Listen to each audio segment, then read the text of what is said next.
ഇന്നലെ രാത്രി കേരള ഹൗസിന് മുന്നിൽ വി.ഡി. സതീശിന് വേണ്ടി മുദ്രാവാക്യം മുഴക്കിയതിൽ വെട്ടിലായി നേതൃത്വം. കെ.പി.സി.സി അധ്യക്ഷൻ സണ്ണി ജോസഫിനെ ഈ മുദ്രാവാക്യങ്ങളിലൂടെ അപമാനിച്ചുവെന്നാണ് ആരോപണം.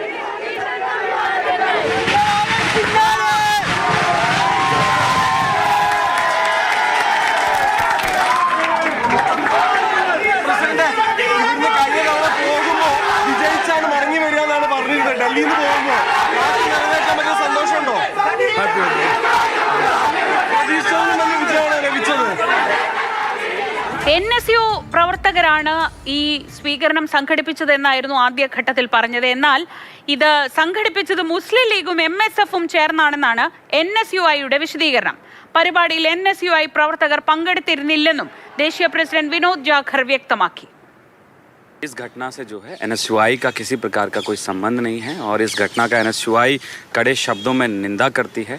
और जिस तरीके से मैं बात करूं MSF और IUML ने जैनजी का नाम लेकर जो ये आंदोलन किया है ये गलत है और NSUI का नाम इस्तेमाल जिस तरीके से उस प्रोटेस्ट में किया है वो गलत है। हम इसको सिरे से खारिज करते हैं। NSUI का जिस तरीके से नाम लेके ये एक प्रोपेगेंडा चलाया गया है ये गलत है।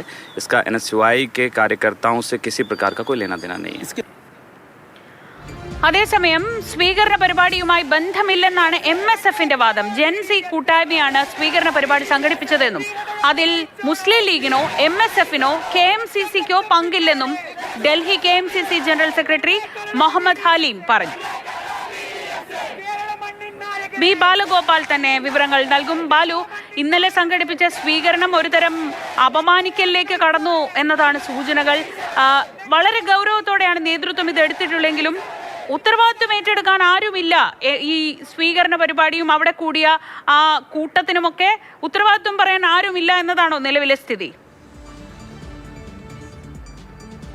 തീർച്ചയായും ശ്രീജ, അങ്ങനെ തന്നെ വേണം കരുതേണ്ടത്. കാരണം ഇപ്പോൾ NSU പ്രവർത്തകർ ഇത് നടത്തി സംഘടിപ്പിച്ചു എന്നൊക്കെയായിരുന്നു ആദ്യം വാർത്തകളുണ്ടായിരുന്നത്. പക്ഷേ NSUവിൻ്റെ ദേശീയ നേതൃത്വവും ഇപ്പോൾ ഡൽഹിയിലുള്ള NSU പ്രവർത്തകരുമൊക്കെ ഇക്കാര്യത്തിൽ തങ്ങൾക്ക് യാതൊരു ബന്ധവുമില്ല, ഇത് സംഘടിപ്പിച്ചത് മുസ്ലിം ലീഗും അത് IUMLും ആണ് എന്നാണ് പറയുന്നത്. മുസ്ലിം ലീഗും IUMLും മുസ്ലിം ലീഗിൻ്റെ സംഘടനയായ KMCC ഒക്കെ തങ്ങൾക്കിതുമായി യാതൊരു ബന്ധവുമില്ല എന്ന ഒരു നിലപാടാണ് സ്വീകരിക്കുന്നത്. അവരുടെ നിലപാട് ഇത് ജെൻസി കൂട്ടായ്മയുടെ പേരിൽ ഈ ഡൽഹിയിലെ വിവിധ ക്യാമ്പസുകളിലുള്ള മലയാളികൾ നടത്തിയ പരിപാടി എന്നാണ് അവർ പറയുന്നത്. അതിൽ ഈ UDF അനുഭാവമുള്ള വിദ്യാർത്ഥി പ്രവർത്തകർ, അതായത് എല്ലാ പാർട്ടികളിലെയും പ്രവർത്തകരുടെയൊക്കെ സാന്നിധ്യം ഉണ്ടായിരുന്നു എന്നതാണ് ഇതിൽ ഏറ്റവും പ്രധാനപ്പെട്ട കാര്യം. ഇതൊരു സ്വീകരണ യോഗമായിട്ടായിരുന്നു സംഘടിപ്പിച്ചിരുന്നത്. അതായത് വി.ഡി. സതീശനും ഉൾപ്പെടെയുള്ള നേതാക്കൾ ഡൽഹിയിലെത്തുമ്പോൾ അവർക്ക് നൽകുന്ന സ്വീകരണം എന്ന നിലയിലായിരുന്നു ഇത് സ്വീകരിച്ചിരുന്നത്.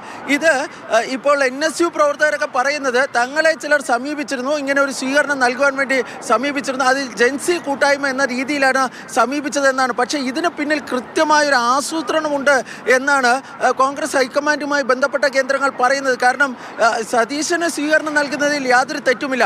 പക്ഷേ സതീശന് സ്വീകരണം നൽകുന്നത് വഴി KPCC അധ്യക്ഷനെ അപമാനിക്കുന്ന തരത്തിൽ പ്രകോപനം ചെയ്യുന്ന തലത്തിൽ ഉള്ള പ്രതികരണങ്ങൾ അത് കൃത്യമായ ആസൂത്രണത്തിൻ്റെ ഭാഗമായിട്ടാണ് എന്നാണ് ഈ കോൺഗ്രസ് ഹൈക്കമാൻഡുമായി വൃത്തങ്ങൾ പറയുന്നത്.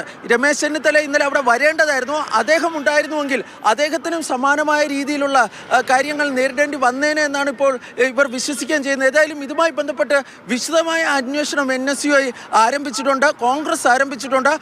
ആരാണ് ഇത് ഏകോപനം ചെയ്തത്, അതുപോലെ തന്നെ ആരുടെയാണ് ഇവർക്ക് സഹായം ചെയ്തു നൽകിയത് തുടങ്ങിയ കാര്യങ്ങളിലൊക്കെ വിശദമായ അന്വേഷണത്തിലൂടെ പുറത്തു വരുമെന്നാണ് ഇപ്പോൾ കോൺഗ്രസ് നേതാക്കൾ പറയുന്നത്.